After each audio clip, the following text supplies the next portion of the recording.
Assalamualaikum warahmatullahi wabarakatuh.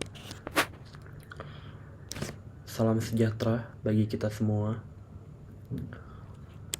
Di sini saya Muhammad Rafli Rabani, mahasiswa Binus University jurusan Manajemen Bisnis, ingin menjelaskan mengenai apa itu isu etika terkait teknologi dalam bisnis, misalnya terkait privasi data, penipuan online, penggunaan software ilegal, atau penggunaan internet kantor untuk kepentingan pribadi. Isu etika terkait teknologi dalam bisnis adalah tantangan moral yang muncul akibat penggunaan teknologi dalam aktivitas organisasi. Seiring berkembangnya digitalisasi, perusahaan dituntut tidak hanya memanfaatkan teknologi untuk efisiensi, tapi juga memastikan penggunaannya sesuai norma dan tanggung jawab etis.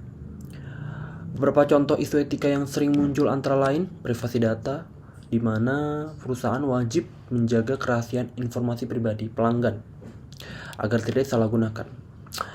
Penipuan online contohnya, yang melibatkan praktik manipulasi atau kejahatan cyber untuk keuntungan pribadi.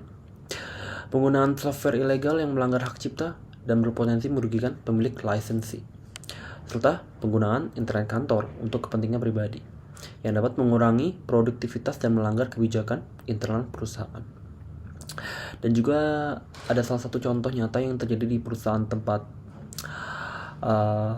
perusahaan besar ya terkait isu etika teknologi tersebut, yaitu adalah perusahaan PT KAI Kereta Api Indonesia. Jadi kelompok hacker mengklaim telah mendapatkan akses ke sistem KAI atau PT Kereta Api Indonesia melalui kredensial karyawan, ya, menjebol atau ada celah karyawan yang berkhianat yang didapat melalui metode phishing, social engineering, atau lewat malware. Data yang diklaim bocor meliputi data pribadi karyawan, data penumpang, dan data dari mitra kerja. Ada laporan bahwa kredensial lebih dari 22.500 pelanggan dan ratusan karyawan, termasuk mitra, juga berpengaruh. Untuk mitigasi, PT KAI disebut telah mengambil beberapa langkah, seperti membatasi akses VPN dan portal publik atau jaringan lokal, serta memastikan keamanan melalui standar-standar manajemen informasi. Nah, bagaimana perusahaan PT KAI menangani isu tersebut? Dan menurut pendapat saya, apa sebaiknya dilakukan perusahaan untuk mengolah etika penggunaan teknologi secara lebih adil, transparan, dan bertanggung jawab ke depannya?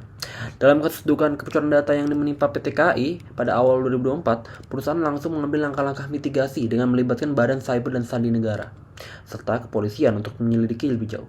PT KAI juga memastikan bahwa sistem layanan utama seperti pembelian tiket, aplikasi KAI Access, maupun face recognition boarding gates tetap beroperasi normal, sehingga kepercayaan publik tidak runtuh. Selain itu, manajemen memperketat VPN dan jaringan publik. Menurut pendapat saya pribadi, bahwasannya jadi keadaan di negara dan bangsa kita ini, isu etika terlepas dari budaya negatif bangsa kita yang sudah mengakar sejak dahulu, yaitu feodalisme yang hanya memandang status dan materialisme yang hanya memandangkan mencari kekayaan, sehingga banyak pejabat BUMN yang tersandung kasus pelanggaran etika. Nah, sebaiknya PT Kereta Api Indonesia harus meningkatkan kualitas manajemen HRD, Human Resource, di bidang teknologi. Itu dengan HRD harus merekrut dan mempekerjakan pegawai-pegawai yang memiliki psikologi, integritas, dan prinsip kejujuran yang tinggi.